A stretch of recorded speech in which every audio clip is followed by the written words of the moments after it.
والصلاة والسلام على سيد الأنام والمرسلين وبعد. امام ابو حاتم ابن حبان البوستی رحمه الله د زهري رحمه الله مناقب ذکر کل. د زهري د مناقبو په پای کې دا وویل چې د زهري مناقب ما په کتاب العلل کې ذکر کړي دي، دلته یې دویم وار نه راڅرخوم. دغه تابعین چې د ذکر کو بیا وروسته وایي ثم اخذ عن هؤلاء، بیا اخذ وکي د دغو خلکو څخه مسلک الحديث و انتقاد الرجال، مسلک د حدیثو او د نقد الرجال وحفظ السنن والقدح في الضعفاء جماعة من أئمة المسلمين والفقهاء في الدين منهم.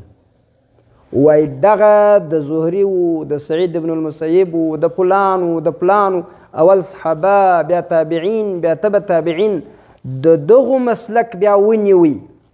د دې د حدیثو دا مسلک انتقاد رجالو، حفظ د سننو، په ضعفاو کې قدحه، دا یو جماعت په دې باندې اخذ وکړي چې د هغوی نه یو څوک سفیان بن سعید الثوري رحمه الله، ثوري بفتح الثاء، سفيان بن سعيد الثوري، ومالك بن أنس الأصبحي دا إمام مالك رحمه الله دي، وشعبة بن الحجاج دا أمير المؤمنين في الحديث دي، وعبد الرحمن بن عمر الأوزاعي، وعبد الرحمن بن عمر الأوزاعي، وحماد بن سلمة، والليث بن سعد، وحماد بن زيد، وسفيان بن عيينة في جماعة معهم.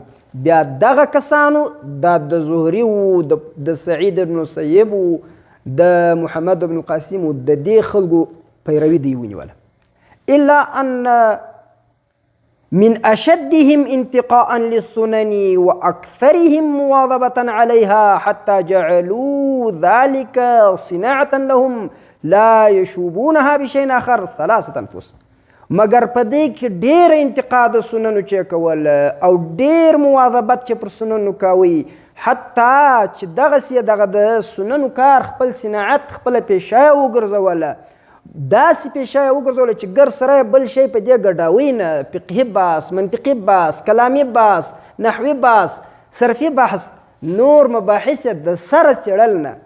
هغه 3 کسانو، مالک والثوري وشعبه، دغه 3 کسانو دغه خپل مسیر وګرځوي، د خپل ژوند غرض هدف یې بس سنن وګرځول.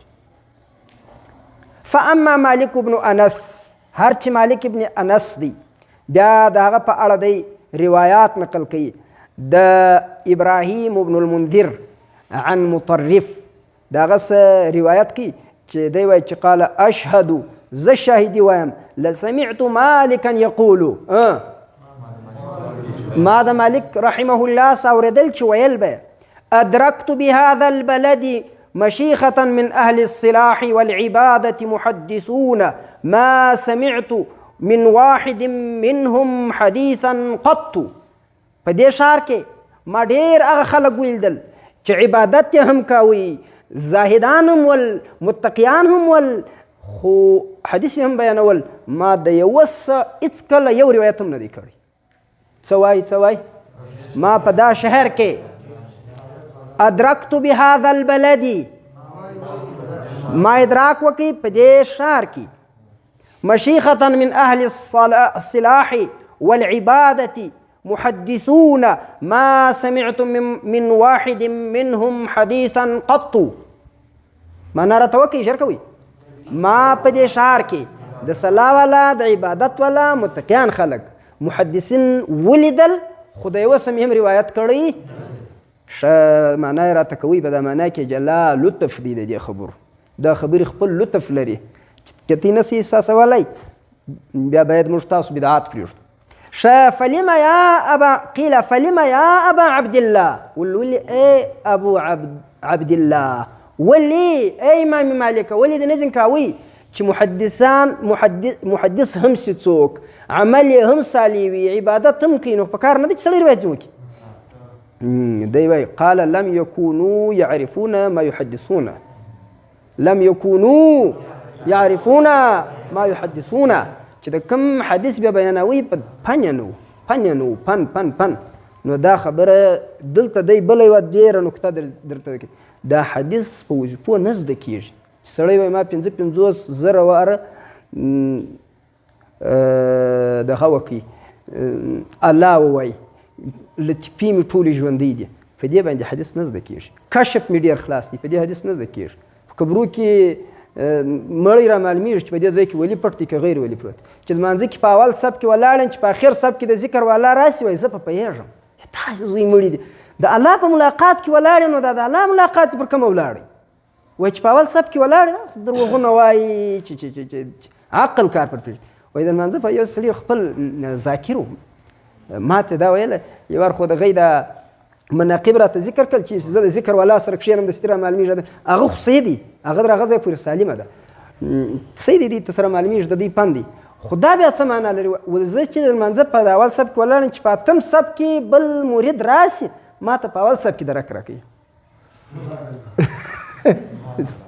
په اول صف کې درک راکوي چلو خو خیر نو امام مالک وایي د دا رقم خلکو سما روایت نه دي کړي چې په دغه نه پوهېږي او قدرتي دغه شیان چې دي دا نه دي صحیح شیان ده دا رقم باید نیسي دا ذوقي شیان دي دا باید دلیه وسات دا د راز خبرې دي باید دلته وساتلی شي که ګر صحیح هم په حقیقت په خارج په نفس الامر کې اول خو خبره داسې ده نه بیا امام شافعي رحمه الله وایي اذا ذکر المحدثون فمالك النجم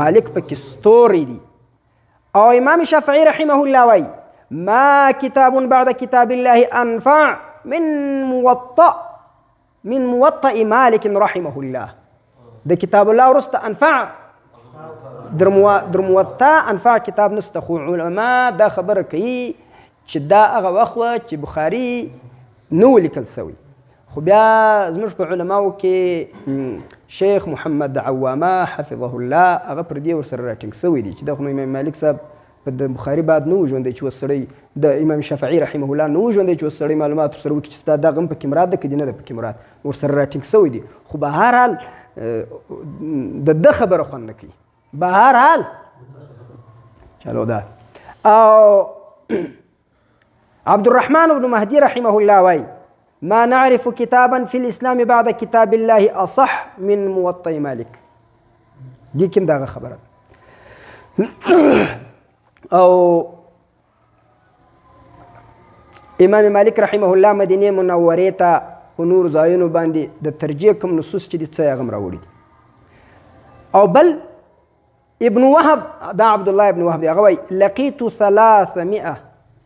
300 عالم و60 عالما ولولا مالك والليث لضللت في العلم د څو خلکو سره د څو علماو سره وایم لا وسوم 300 د څو خو که مالک ولیث پکې نه وای لضللت او ابن وهب یو بل قول هم د ابن وهب نقل کوي اقتدینا فی العلم ب4 موږ په علم کې اقتدا په څو کسانو پسې وکړه په 4 پسې 2 د مصر 2 د مدینې د مصر د څوکو لیث بن سعد عمرو بن الحارث د مدینې د څوکو امام مالک مجشون دا لیث بن سعد دا هم په رتبه کې د دې سړی تېر سوی دی شاه انور شاه کشمیري رحمه الله په فیض الباري کې دا خبره کړې ده چې دی خپلو اصحابو ضایع کوي چا ضایع کوي او د اصحابو د ملګرو د شاګردانو په استاذ کې د خپلو ملګرو په خپل ملګري کې ډېر غټ کردار شته کې پورته کوي هر ځای یې پورته کولی شي کې کښته کوي هر څه او د استاذ مهارت د چی څه معلومیږي د شاګردانو څه معلومیږي ته چې د هر ځای دا زموږ په مدارسو کې اوس فلحاله چې موږ په کوم مدارسو کې چې کوم طالب څه وخت مخکې چې کوم طالب به د بولدک سره راغلی و چې زه به ورسره وګډم ما پېژندوی په بولدک کې و مولوي صاحب دی زه پېژنم نه چې څوک دی مولوي محمد الله صاحب نومیده که مولوي محمود الله صاحب نومیده د هغه شاګردان ټول ما پېژندل چې دا د هغه سره سبقان ویل چې دوی پوښتنې به مې ځینو کې رامعلومېدی چې دا د هغه سره سبقان ویل هغه ښه نحو سر پرزده کول طالبانو ته بس ما ته به ډایرکټ رامعلومېدی چې دا د هغه شاګرد دا چیش دی د استاذ د استاز یو شاګرد د استاز یو بل تصویر دی که سم دمه ملازمه وکړي او د ملازمې انشاءالله پر ملازمه باندې یا پر اختصاص په استاز کې دا علیحده علمي شی دی، دا هم یوه علمي موضوع ده. اختصاص په شخص معین کې اختصاص، د هغه سره ملازمه، د هغه سره ډېر وخت، د هغه شیان زده کول، دا علیحده یوه علمي موضوع ده. الله پاک دې موږ ته یو خو پر موږ مسلط خلک غیر علمي خلک دي، پر موږ مسلطه نړۍ غیر علمي ده. الله پاک دې دا تسلط د دین ور ختم کړي، والله دې علمي خلک مسلط کړي. بیا به انشاءالله امین ووایاست، خولې مې ماتېږي. د حدیث طالبان یاست چې امین ووایاست، ګوندې خدای خیر څه خبرې پر جلسه بیا ځینې هېروي. نو غیر علمي خلک زموږ کور دلته خراب دی چې موږ پر عوامو علما پېژنو. موږ علما پر چا پېژنو؟ یعنې که د عوامو رش موږ ته دا شملاره معلومېږي. او وهم کالانعام وهم بل هم افضل. مالک بن انس رأيت النبي صلى الله عليه وسلم في المنام فنظر. دلته بیا منامات شو کېږي، نه وایم بعد منامات نه وایم، بس دلته لیکلي دي دی مې خوب ولیدي، دی مې خوب ولیدي، دی مې 4-5 خوبونه دي، هغه په خپله ووایست، هغه زه نه وایم. موږ ته دا چې تېر سو، بیا چې 100 کاله تېر سي یا 1.5 کاله تېر سي، بیا خلک وایي دا زموږ اکابر دی دغه کړي دي. چې په کتاب کې یو کمزوري شی هغه باید موږ معلوم کړو. منام بلا قابل د استدلال شی نه دی، ځکه یې زه نه وایم. دی نه دی چې یا منم نه، که نه منامات پر خوبونو باندې به زه د غیر لږ درته ولاړ سم. ګورئ خوب په دنیا کې یو د تعبیر د خوب په دنیا کې په علمي دنیا کې خپل ځای لري، او په چیش د تعبیر په جهان کې د تعبیر جلا جهان دی. د تعبیر چش دی جلا یو جهان دی، خپل د تعبیر رؤیا د خلکو خپل طبقات لیکل سوي دي.